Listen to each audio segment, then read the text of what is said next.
వేదవతి ధీరజ్‌ని తీసుకొని ఒక గుడికి వస్తూ ఉంటుంది. ఇంతలో అక్కడ ఉన్న ధీరజ్‌ని చూసి ఒక తాళిని తీసుకొని వచ్చి, "రేయ్! నువ్వు ఎలాగైనా సరే ప్రేమ మెడలో ఈ తాళిని కట్టాలిరా" అని చెప్పేసైతే అంటూ ఉంటుంది.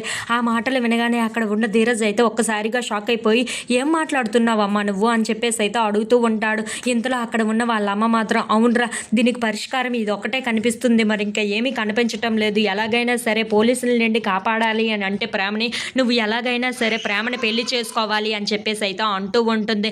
ఆ మాటలు వినగానే అక్కడ ఉన్న ధీరజ్ అయితే ఒక్కసారిగా షాక్ అయిపోయి, "అమ్మా నీకు అర్థం కావటం లేదు. దాని మెడలో నేను తాళి కట్టడం ఏంటమ్మా? నాకు ఇంకా చాలా ఎక్కువ ఫ్యూచర్ ఉంది. నేను జాబ్ చేయాలనుకున్నాను. బాగా చదువుకోవాలనుకున్నాను. నువ్వేంటమ్మా ఇలా చేస్తున్నావు?" అని చెప్పేసైతే అంటూ ఉంటాడు. ఆ మాటలు వినగానే అక్కడ ఉన్న వాళ్ళ అమ్మ మాత్రం, "లేదురా నేను చెప్పే మాట వినరా కాస్త మా అమ్మ, అక్క వాళ్ళ పరువు నిలబడాలి అంటే నువ్వు ఎలాగైనా సరే ఇప్పుడు ప్రేమ మెడలో తాళి కట్టాలిరా. అది పోలీస్ స్టేషన్‌కి వెళ్తే మరీ ఇంకా ఎక్కువ పరువు పోతుందిరా. నువ్వే ఎలాగైనా సరే వాళ్ళ పరువు నిలబెట్టాలిరా. నువ్వు ఎలాగైనా సరే ప్రేమ మెడలో తాళి కట్టి వాళ్ళ పరువుని నిలబెట్టురా. అలాగే ప్రేమ మన ఇంటికే కదరా వస్తుంది" అని చెప్పేసైతే అంటూ ఉంటుంది. ఆ మాటలు వినగానే అక్కడ ఉన్న ధీరజ్ మాత్రం, "లేదమ్మా నేను దాన్ని మెడలో తాళి కట్టాలని అనుకోవటం లేదు. ఇంకొక పరిష్కారం ఏదో ఒకటి చూద్దామమ్మా" అని చెప్పేసైతే అంటూ ఉంటాడు. ఇంతలో అక్కడ ఉన్న వాళ్ళ అమ్మ మాత్రం, "లేదురా ఇదొక్కటే పరిష్కారం కనబడుతుంది. మరింకా ఏమి పరిష్కారాలు కనిపించడం లేదు. ఇప్పటికే ఇంట్లో నుండి లెగిసిపోయింది అంటే చాలా బాధపడుతున్నారు వాళ్ళు. ఇప్పుడు ఇంకా పోలీస్ స్టేషన్‌కి వెళ్తే ఇంకా ఎంత బాధపడతారో, వాళ్ళు ఏమైపోతారో నాకు చాలా భయంగా ఉందిరా. నువ్వే తాళి కట్టేయిరా" అని చెప్పేసైతే తన చేతికి ఇస్తూ ఉంటుంది.